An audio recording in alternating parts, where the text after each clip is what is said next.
ذات میں بہت دلچسپی رکھتے ہیں. وہ مجھے ان کی ذات میں کوئی دلچسپی نہیں, لیکن ان کو میری ذات میں دلچسپی ہے, جس کا اظہار انہوں نے پاکستان کے تمام میڈیا کے سامنے اس سینٹ کی قائمہ کمیٹی کے اجلاس میں کیا.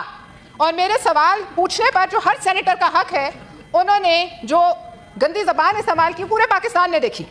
جناب چیئرمین صاحب, یہ جو گٹھ جوڑ میڈیا مالکان, یہ گٹھ جوڑ پراپرٹی ڈیلروں کا, پھر کابینہ کا, جب یہ سب اکٹھے ہوتے ہیں تو یہ بدمست ہاتھی بنتے ہیں, ابراہا کے بدمست ہاتھی, اور یہ سب کو روکتے ہیں.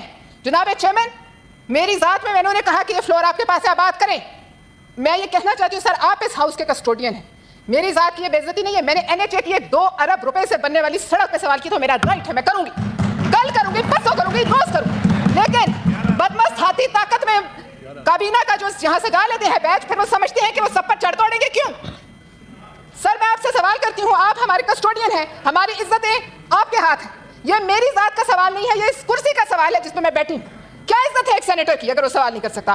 ایک قائمہ کمیٹی جو ایکسٹینشن ہے اس ہاؤس کی, اس میں ایک آدمی ایک عورت کو عورت سمجھتے ہوئے اس کی ذات پہ بات کرتا ہے. تو میں یہ بتانا چاہتی ہوں کہ میری ذات سے منسلک جو لوگ ہیں, جس دن وہ بولے تو یہ سب کھل جائے گا کہ تم کہاں کہاں انٹرویو دیتے رہے ہو, کس کس کی پیٹھ میں تم خنجر کھوپتے رہے. اس سے پہلے کون سی ایسی پارٹی ہے جس کی پیٹھ میں اس نے خنجر نہیں کھوپا؟ سر, یہ جو ہے عورت کو عورت سمجھ کر, اس کی ایک کمزوری سمجھ کر آپ اس کی ذات پہ اتنے بڑے مرد ہو کہ تمہاری یہ برداشت کی ہے کہ تم اس کی ذات پہ آ جاتے ہو. بولو تم یہاں کے, بولو. اور پھر تم کہتے ہو اپنا کام کرنے کے بجائے NHA کی کرپشن کی داستانیں IMF کی رپورٹ میں چھپی ہیں, جو جس کی وجہ سے پاکستان کی بدنامی, پاکستان کٹہرے میں کھڑا, اس پر بات کرنے کے بجائے کہتے ہیں سندھ کے 4 ٹکڑے کر دو, پنجاب کے 10 ٹکڑے کر دو, فلانے صوبے کے ٹکڑے. کیوں؟ کون ہے آپ؟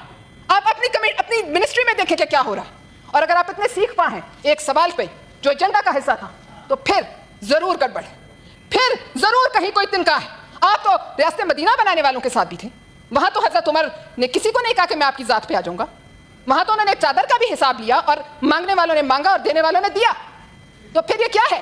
میں یہاں سے اس فلور سے وزیر اعظم صاحب سے کہوں گی, یہ آپ کے بھی نہیں, جس طرح کسی کے نہیں رہے اس سے پہلے, آپ اپنے منسٹرز کو یہ بات سمجھائیں. یہاں بہت منسٹرز بیٹھے ہیں جو ہر بات کا جواب دیتے ہیں. میں یہ نہیں کہوں گی, محسن نقوی صاحب ہم سے منسلک ہے, میں نے 100 سخت سوال ان پہ ڈالے. کسی دن آپ نے ایسا ریئیکشن دیکھا کسی منسٹر کا؟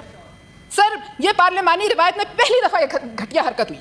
سر, میں آپ سے ریکویسٹ کرتی ہوں کہ میں تو عورت ہونے کی آڑ میں نہیں چھپتی, لیکن کوئی مرد اتنا گر جائے کہ مردانگی دکھانے کے لیے عورت کو عورت سمجھ کر اس پہ اٹیک کرے, تو پھر سر میں یہاں آپ سے رولنگ مانگتی ہوں, ہم کیا ڈر جائیں؟ سوال نہ کریں.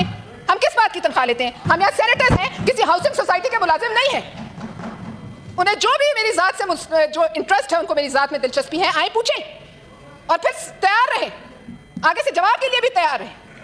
سر, میں آپ کو ایک ریکویسٹ کرتی ہوں کہ آپ سر اس پر رولنگ دیجئے, اس پر رولنگ دیجئے کہ کوئی ابراہا کا بدمست ہاتھی, اس ہاؤس میں بیٹھے ہر شخص کی ایک برابر عزت ہے. اس ممبر آف پارلیمنٹ چاہے وہ منسٹر بن جائے تو وہ کوئی خدا نہیں بن جاتا. سر, ہم اس ہاؤس کے ملازم ہیں, ہم حکومت پاکستان سے تنخواہ لیتے ہیں, ہم یہاں بیٹھتے ہیں اس لیے کہ ہم یہاں کام کریں جس کے لیے ہمیں بھیجا گیا. ہمیں کسی بھی سیٹ کے ہاؤسنگ سوسائٹی کے ملازم نہیں ہیں. اور سر, اس پر میں آپ سے درخواست کرتی ہوں, میں نے ایک امینڈمنٹ آپ کو دی ہوئی تھی سر, ایک پریولیج موشن آپ کو دی ہے سر, اس کو پلیز ایڈمٹ کیجئے تاکہ روایت ٹوٹے, اور یہ جو گردن میں سریے ہیں یہ سریے ٹوٹیں.